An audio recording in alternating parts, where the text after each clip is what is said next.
Izay ny amin'ny vaovao fa nisokatra androany ary aharitra 2 andro ny atrik'asa mikasika indrindra ny fiompiana hazandrano izay tanterahina etsy amin'ny IBIS Ankorondrano.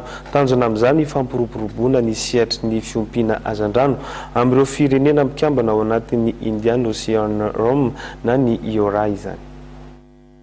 Ny fampiroboroboana sehatry ny fiompiana hazandrano amin'ireo firenena mikambana ao anatin'ny Indian Ocean Rom Association na ny Iora no tanjona amin'ny atrik'asa izay atao etsy amin'ny hôtel IBIS. Nisokatra androany izany atrik'asa izany ary aharitra 2 andro mikasika ny fiompiana hazandrano.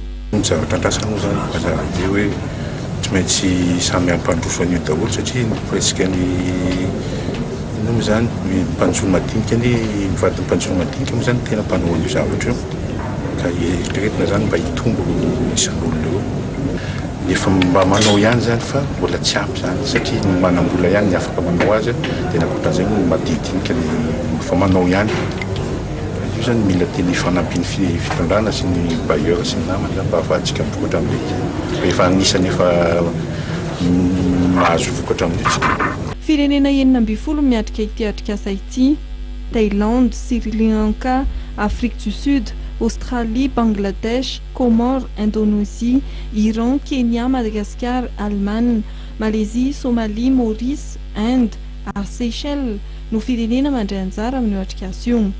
Ho an'ny Madagascar manokana dia zanany ampiroborobo ity sehatra ity. Mbola mijanona eo amin'ny sehatry ny fialamboly sy fiompiana ho fihinana ihany mantsy ny ankabeazan'ny fiompiana hazandrano eto Madagasikara. Ity atrik'asa ity no tosika iray ahazoana traikefa avy amin'ireo firenena efa lasa lavitra ny fiompiana hazandrano.